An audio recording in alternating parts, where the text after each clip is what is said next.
Karen calls 911 on my driveway party, then gets arrested for grand theft HOA funds. Part 1. The Sirens and the Shock. The cops pulled up, sirens blazing, just as I was sinking the winning shot in beer pong. Jake screamed, "Bro, what did you do?" And everyone scattered like cockroaches under a flashlight. I just stood there, frozen, red Solo cup in hand, half drunk, full confused. But instead of cuffing me for our so-called illegal gathering, the officer walked right past me, locked eyes with Karen, the snarling storm cloud of our neighborhood, and said, "You're under arrest for embezzlement." My jaw hit the driveway. The music stopped. Karen shrieked something unintelligible.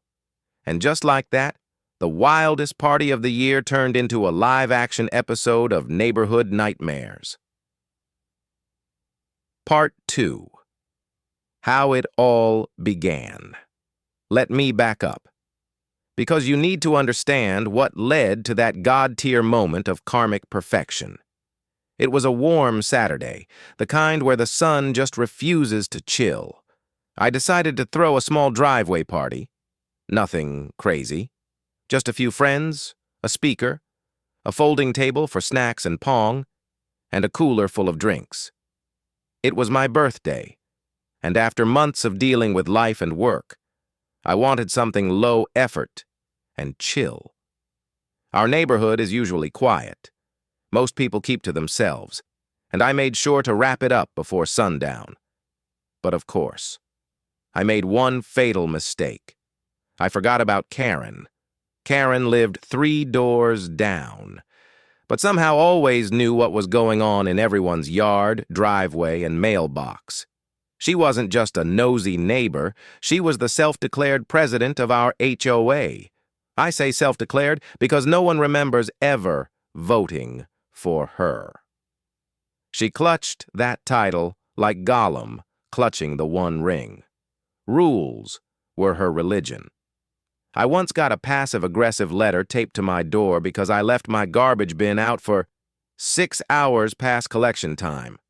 Another neighbor got fined for planting tulips that weren't HOA-approved color scheme. Tulips, bro. So when Karen stomped over in her khaki shorts and visored fury, clipboard clutched like a battle axe. We all knew something was about to go down. She didn't knock. She didn't greet.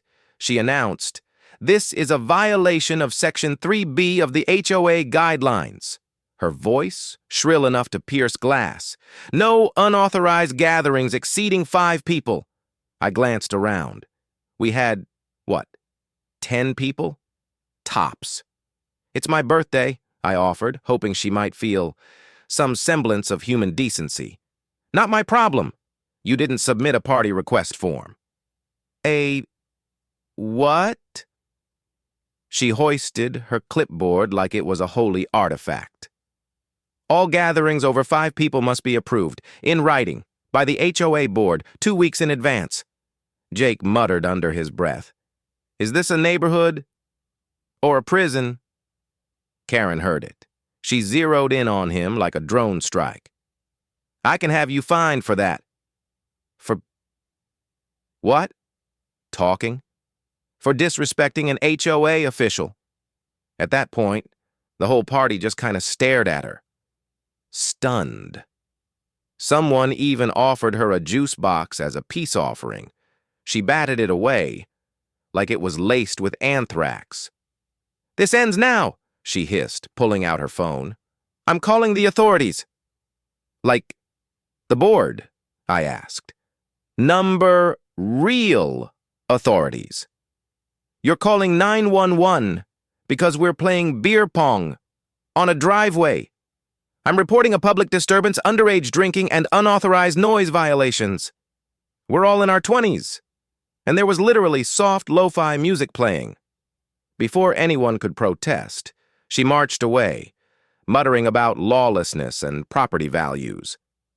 I half thought she was bluffing, until 20 minutes later. Two cop cruisers rolled up, lights flashing, tires squealing, like they were responding to an armed robbery. We all froze. Jake knocked over the beer pong table. My neighbor's dog barked like it was auditioning for Cops, Suburbia Edition. And that's when everything changed. Part 3. The sweetest arrest you'll ever see. I couldn't move. I couldn't blink. I just stood there, red Solo cup still dangling from my hand, while Karen shrieked and flailed like a cat being tossed in a bathtub. "This is a setup!" she screeched, jabbing her finger at me like she thought I was the ringleader of some HOA coup. "He's trying to ruin me!" The officer barely glanced at me, calm as a pond. "This has nothing to do with the party," he said, flipping open a folder. "We have records of HOA funds being diverted into personal accounts over the past year." Karen's face drained of color, from angry tomato red to a sort of spoiled mayonnaise white. She sputtered, gasped, tried to summon words, but the only thing that came out was a high-pitched whine. When the shorter cop clicked the cuffs onto her wrists, you could hear a pin drop, until Jake, bless him, whispered, "Dude, did we just host a sting operation?" And just like that, the entire party lost it. Someone started clapping, someone else whooped. Before I knew it, chants of "Karen, Karen, Karen" were echoing off the houses like we were at a wrestling match. Karen, shrieking about her lawyer, her bylaws, her plans to take down the neighborhood, was helped into the back of the cruiser like a spoiled pageant queen on the world's worst parade float. And, like divine timing straight from the petty gods of suburbia, my Bluetooth speaker shuffled to "Celebration" by Kool and the Gang. I didn't cue it. It just happened. Everyone stared, stunned, then erupted into the loudest, wildest, most cathartic party I've ever witnessed on a suburban driveway. Karen, the self-appointed queen of the HOA, was driven away in handcuffs on my birthday. It didn't feel real. Jake actually started checking the hedges for hidden cameras, convinced this had to be some elaborate prank show. But no, this was real life. The most beautiful, absurd, glorious version of real life I'd ever seen. I sat back down, still holding my half-full Solo cup, and grinned at the world like I'd won the lottery. My friend Sam leaned over, eyes wide. "Dude, what the hell just happened?" I laughed, a big, messy, unfiltered belly laugh. "I think Karen just got caught robbing the HOA." Sam blinked, then started laughing too. And soon, everyone joined in. Neighbors I'd barely talked to before were swapping stories, passing drinks, retelling the moment Karen's face melted into panic when she realized the handcuffs weren't a joke. It was electric. No more fear, no more clipped lawns and whispered threats about property values, just laughter, relief, and the sweet, sweet taste of freedom. Served ice cold at a driveway beer pong tournament, and somehow I had become the accidental spark of a suburban revolution. Part 4, when beer pong toppled a queen. The next morning, my phone exploded. 23 missed messages, 6 calls, 2 blurry pictures from Jake, Karen getting loaded into the police cruiser, one from the front, one from the side like he was filming an episode of Suburban Cops. Even my aunt, who lives 2 states away, texted me a screenshot of a Facebook post. "Local HOA president arrested at backyard party gone wild." Her caption, "Is this your driveway?" Spoiler alert, it was. By noon, my block had turned into a low-key press conference. Neighbors I'd barely ever waved to were suddenly knocking on my door, cookies in hand, coffee in thermoses, pretending they just happened to be in the area. Right. They all wanted the same thing, the full story. And honestly, I was ready to give it. Front row seats to the greatest scandal our sleepy little cul-de-sac had ever seen. Mr. Garcia, our treasurer and the sweetest guy on the planet, showed up around lunchtime, carrying a tin of lemon bars and a folder thick enough to stun a bear. He looked lighter, freer, almost like he had finally exhaled after years of Karen's nonsense. "You," he said, shaking my hand firmly, "have no idea how long I've been waiting for this." I poured us both a drink, and we sat on my patio, swapping battle stories like old soldiers. Turns out, Karen had been bleeding the HOA dry for over a year. Hair treatments, spa weekends, Amazon shopping sprees labeled as community beautification projects. At one point, she even filed a reimbursement request for a strategic planning retreat in Cabo. Mr. Garcia had found the itinerary tucked into the wrong HOA mailbox. The audacity. "She controlled everything," he said, flipping through his folder.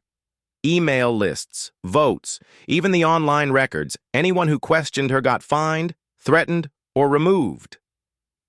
I just shook my head. It was like living under a suburban dictatorship, and none of us realized how deep the rabbit hole went. Until now. Until beer pong. Because it turns out, the cops had been building a case for months. They just needed a public excuse to swoop in, and Karen, bless her paranoid little heart, gave it to them by calling 911 over a birthday party.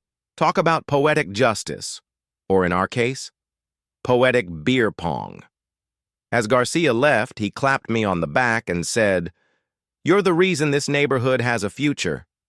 I laughed, not sure if he was serious, but also not entirely denying the spark of pride lighting up inside me. Because somehow, without meaning to, we had thrown a party and overthrown a queen, and the legend of the driveway revolution was just getting started. Part 5. Karen's ghost haunts the sidewalks. It had only been a few days since Karen's arrest, but the neighborhood had already transformed. You could feel it in the air, lighter, freer, like the whole block had finally exhaled after holding its breath for 3 years straight.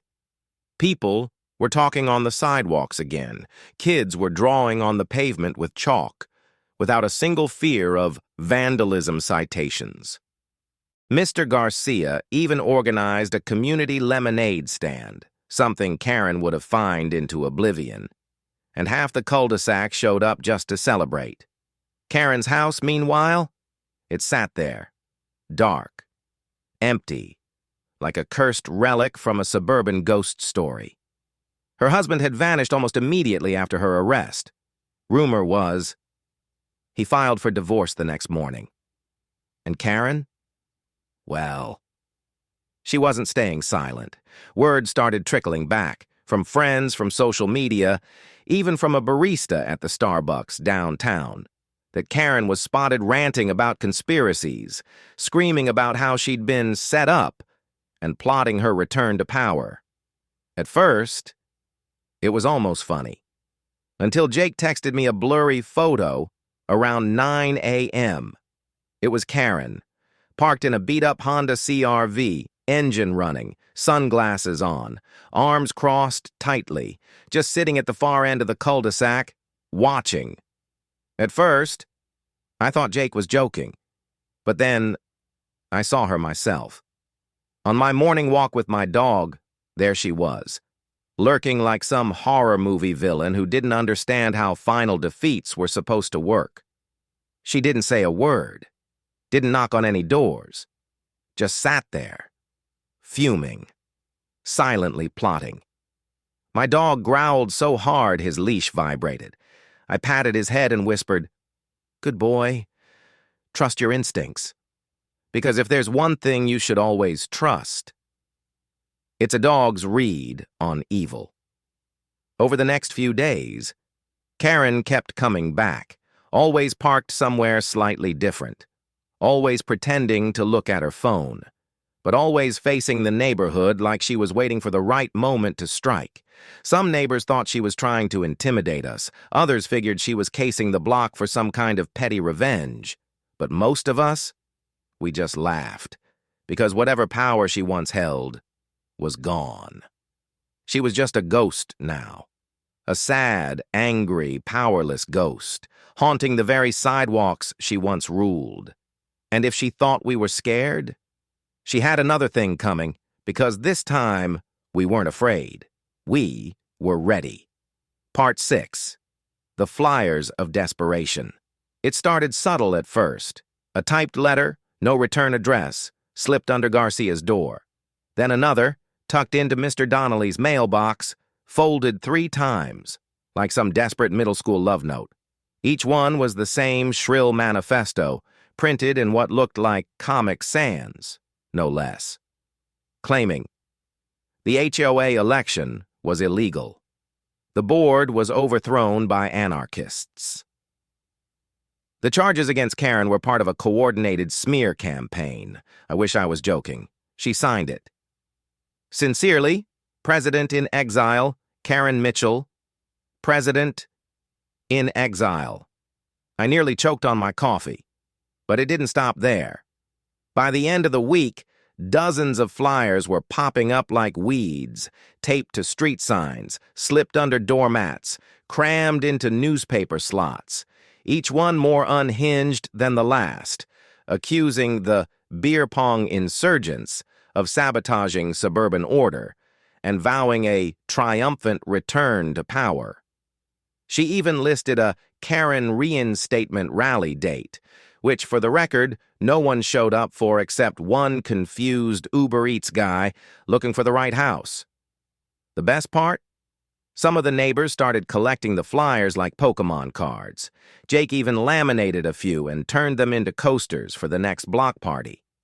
But we didn't just laugh. We documented everything. Garcia, Clara, Ramesh. They compiled every flyer, every doorstep rant, every creepy parked car stakeout into a thick, deliciously damning binder titled Exhibit K, Karen's Greatest Hits. When the HOA held the next emergency meeting, Garcia opened with a PowerPoint presentation titled, When Keeping Control Goes Wrong, a Karen Story. The room exploded in laughter, because by now, Karen wasn't scary anymore. She was a meme, a suburban myth, a legend whispered about while kids rode their bikes past her abandoned house. And when Garcia announced that the judge overseeing the civil case had officially frozen her assets pending trial, the standing ovation was so loud, someone's porch light actually flickered. Karen could print 1,000 flyers, park on every street corner, haunt every mailbox in the neighborhood. But the truth was clear. Her era was over. The clipboard had fallen. The crown had shattered. And the only place Karen ruled now was her own personal kingdom of delusion. Part 7. The Final Petty Battle. You'd think after public humiliation, frozen assets, and a full-blown neighborhood uprising, Karen would finally get the hint. But no. This was Karen, Queen of Denial, Empress of Bad Decisions. The next Monday, she made her final move. It started with a knock, not at my door, but at Mr. Garcia's, bright and early, 7 a.m., while most of us were still drooling into our pillows. Garcia, being the gentleman he is, opened the door wearing his bathrobe and a confused frown. And there she was, Karen. Clipboard clutched so tight her knuckles went white. Sunglasses at full celebrity-avoiding paparazzi mode. And, I kid you not, a printed petition titled, Restore Order, Reinstate Karen Mitchell as HOA President. Garcia didn't even read it. He just laughed, softly, kindly, like you'd laugh at a raccoon trying to steal a car. And then, he shut the door, right in her face. Word spread faster than a wildfire in a dry forest. By lunchtime, Half the neighborhood knew Karen was stalking door to door, pleading for signatures like a political candidate nobody asked for. Most people didn't even answer. Some slammed their blinds. "Jake?" He answered wearing a tinfoil hat and asked if she was here to implant microchips in his mailbox. "Clara?" She handed her a copy of the restraining order and said, "You're trespassing, ma'am." The final straw. Karen knocked on the house of Officer Daniels, the very cop who had arrested her. Yeah, she didn't recognize him in civilian clothes, but the moment he introduced himself, Karen froze, sputtered, dropped her petition like it was radioactive, and power walked back to her car without another word. By sunset, Karen's car was gone. For good this time. No more creepy drive-bys. No more clipboard crusades.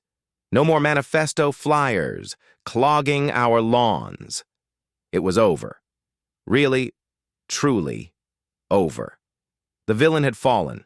The rebellion had won. And as the neighborhood gathered that evening, raising red Solo cups under the twinkling patio lights, someone made a toast. To beer pong, and the driveway that saved us all. The cheer that followed, loud enough to wake the suburbs, loud enough to shake the past right off our shoulders, loud enough to make sure that if Karen ever dared to return, she'd know exactly who she was dealing with, because this wasn't just a street anymore. It was a kingdom, a free, messy, glorious kingdom, and not even the clipboard queen could take it back. Part 8. A New Era. No clipboards allowed. The first weekend after Karen's final defeat, something incredible happened. For the first time in years, there were no passive-aggressive HOA emails, no anonymous complaints about lawn heights, no midnight drive-bys with someone glaring over their sunglasses. Just peace. Pure, unfiltered, glorious peace. Neighbors who used to barely nod at each other were now hanging out on driveways, swapping stories, laughing like old friends. Kids raced scooters down the sidewalks without fear of noise violations. Someone even set up a lemonade stand, unpermitted, unauthorized, and 100% wonderful. It was like we'd reclaimed something we didn't even know we'd lost. Freedom. Real, honest-to-goodness neighborhood freedom. And leading the charge, Mr. Garcia. At the next HOA meeting, held on my driveway, of course, he stood up with a grin and said, "I think it's time we rewrite the rules. Together." And we did. Gone were the 74 pages of absurd bylaws.